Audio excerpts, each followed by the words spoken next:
اس کائنات کی سب سے ایلیٹ چیز ایمان ہے، جس کے اوپر ہمیشہ کی کامیابیوں اور ناکامیوں کا فیصلہ ہونے والا ہے. تو آپ کیا سمجھتے ہیں کہ آپ کو یہ راہ چلتے فٹ پاتھ پہ گری پڑی مل جائے گی؟ اس کے لیے کوئی ایفرٹ پٹ نہیں کرنی پڑے گی. اور دنیا میں جس چیز کی منفعت چند سالوں کے لیے ہو وہ بھی اتنی ایفرٹ پٹ کرنے کے بعد ملتی ہے، اور جس سے ہمیشہ کی کامیابیاں آپ کا مقدر ہونے والی ہیں، آپ سمجھتے ہیں کہ وہ آپ کو چنگیزی لگ جائے گی، مفت میں مل جائے گی؟ نہیں، ناٹ ایٹ آل. میری وائف نے جب پہلی دفعہ قرآن پڑھا نا شادی کے بعد، میں نے اس کو ایک قرآن کلاس ہوتی تھی رمضان شریف میں، تو میں نے کہا میں بچے وغیرہ میں دیکھوں گا، تم نے صرف ایک دفعہ قرآن پڑھ لو تاکہ تمہیں پتہ چلے قرآن میں لکھا کیا ہوا ہے. قرآن آپ اکیلے بیٹھ کے تو ظاہر ہے اس طرح نہیں ہے، ایک ماحول ہوتا ہے، ایک ڈیکورم ہے، کلاس ہے جس طرح یہاں لوگ بیٹھے. تو رمضان میں پورا قرآن اس نے مکمل کیا نا، تو میں نے اسے پوچھا تم نے کیا یعنی اس سے حاصل کیا؟ اس نے کہا اللہ بہت سخت ہے، اور جس خدا کا تعارف ہمیں ہمارے ماں باپ اور یہ معاشرہ کرواتا ہے وہ خدا نہیں ہے جو قرآن میں ہے. اللہ تو اپنے معاملات میں بہت سخت ہے. یہ کتاب انذار ہے، تبشیر اور بشارت ان کے لیے جو بات مانتے ہیں، جو نہیں مانتے ہیں ان کے لیے عذاب کا کوڑا ہے یہ کتاب.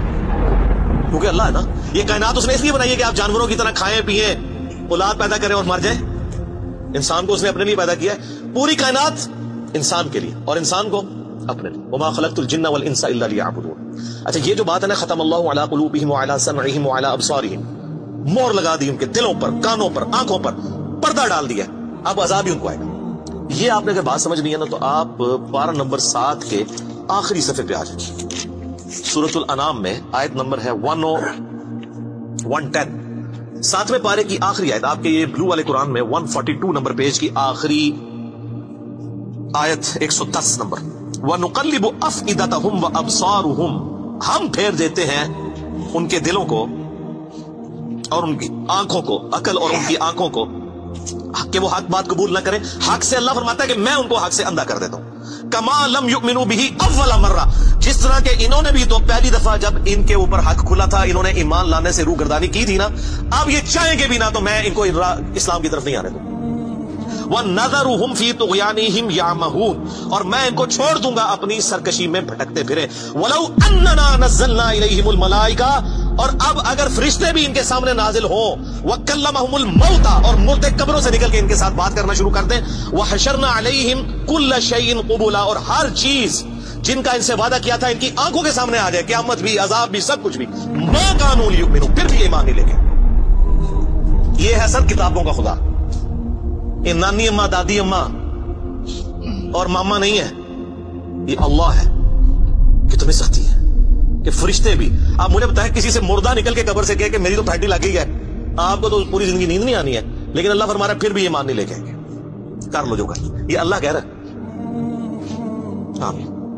الا ان شاء اللہ، ہاں اگر اللہ ہی چاہے زبردستی کسی کو اس طریقے سے ہدایت دے تو وہ الگ بات ہے. ولکن اکثرهم یجہلون، لیکن اکثر لوگ جہالت کا شکار ہیں. وہ اپنی وشفل تھنکنگز کے اندر، امانیہم جنہیں کہا گیا، وہ ان میں پھر رہے ہیں، پھرتے رہے. اللہ تعالیٰ اپنے معاملات میں بہت سخت ہے میرے بھائیوں. اللہ کو سیریس لینے کی ضرورت ہے. ظاہر ہے اس کائنات کی ایک ہی حقیقت ہے، وہ اللہ ہے.